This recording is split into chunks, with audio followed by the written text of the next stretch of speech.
शनिवारी 28 फेब्रुवारीला अमेरिका आणि इस्रायलने इराणवर हल्ले केल्यामुळे मध्य पूर्वेत संघर्ष वाढला आहे. दोन्ही बाजूंनी एकमेकांवर हल्ले होत आहेत. तर अमेरिका आणि इस्रायलच्या ह्या हल्ल्यामध्ये इराणचे सर्वोच्च नेते आयातुल्ला अली खामेनी यांचं निधन झालं आहे. तर इराणनेही दुबई, बहरीन, कुवेत आणि कतार सारख्या अनेक देशांवर क्षेपणास्त्र हल्ले केले आहेत. त्यामुळे जगभरातील अनेक आंतरराष्ट्रीय अभ्यासकांनी तिसऱ्या महायुद्धाला सुरुवात होणार अशी अटकळ बांधली आहे. पण एखादं युद्ध महायुद्ध कधी बनतं, नेमके किती देश युद्धात उतरल्यानंतर महायुद्ध मानले जाईल आणि महायुद्धामधील सर्वात महत्त्वाचे अट काय आहे, या सगळ्या प्रश्नांची उत्तरं समजून घेऊ या व्हिडिओमध्ये. नमस्कार, मी अरविंद आणि तुम्ही पाहत आहात महाराष्ट्र कट्टा.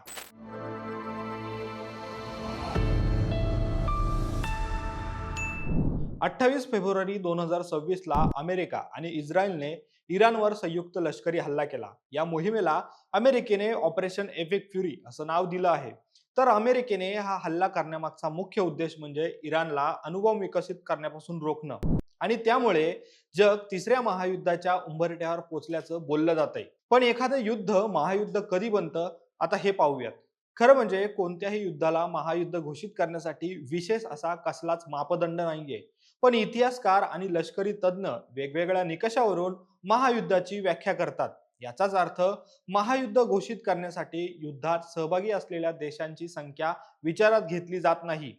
तर महायुद्ध हा शब्द कायदेशीर सुद्धा नाहीये. त्यामुळे जेव्हा कधी एखाद्या युद्धात प्रमुख जागतिक शक्तींचा समावेश येतो तेव्हा ते महायुद्ध म्हटले जाऊ शकतं. आणि जर एखाद्या युद्धात अनेक देशांचा समावेश असला तरी ते युद्ध भौगोलिकदृष्ट्या मर्यादित जर असेल तर त्याला प्रादेशिक युद्ध म्हटलं जातं.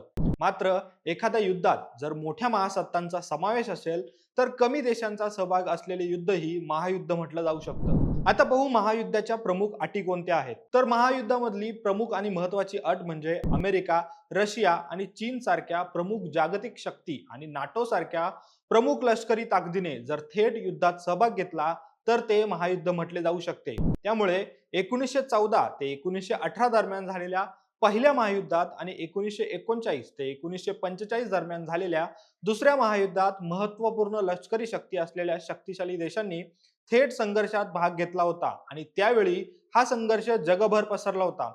तर महायुद्धामधली आणखी एक महत्वाची अट म्हणजे भौगोलिक प्रमाण. म्हणजेच युद्ध जर एकाच प्रदेशाच्या पलीकडे सुरू झाले आणि त्यात जर अनेक देश समुद्री मार्गाने आणि हवाई मार्गाने युद्धात उतरले तर त्याला महायुद्ध म्हटलं जातं. याचं उदाहरण म्हणजे पहिल्या महायुद्धात युरोप, आफ्रिका आणि मध्य पूर्वेमध्ये लढाया झाल्या होत्या.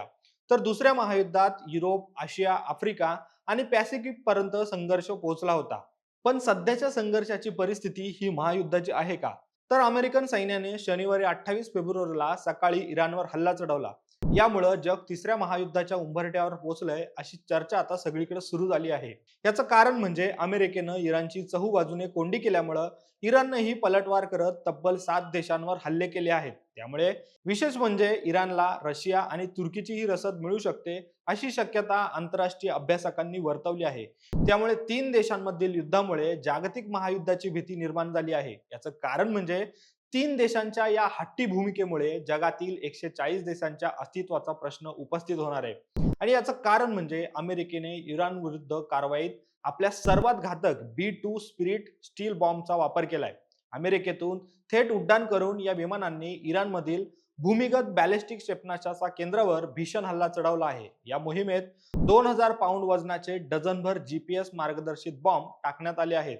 तर 4 B-2 विमानांनी 64 पेक्षा अधिक बॉम्ब डागत इराणची प्रत्युत्तर क्षमता खिळखिळी केल्याचं अमेरिकेने दावा केला आहे. आणि त्यामुळे सध्याच्या परिस्थितीत जगावर तिसऱ्या महायुद्धाचं सावट आहे असं अनेक आंतरराष्ट्रीय अभ्यासक म्हणत आहेत. दरम्यान अमेरिका, इराण आणि इस्रायल यांच्यातील तणावपूर्ण संघर्षामुळे जग विनाशाकडे जाण्याची भीती निर्माण झाली आहे. दरम्यान या सगळ्यावर तुम्हाला काय वाटतं हे कमेंट करून सांगा आणि असेच माहितीपूर्ण व्हिडिओ पाहण्यासाठी आमच्या महाराष्ट्र गट्टाला तुम्ही नक्की सबस्क्राईब करा.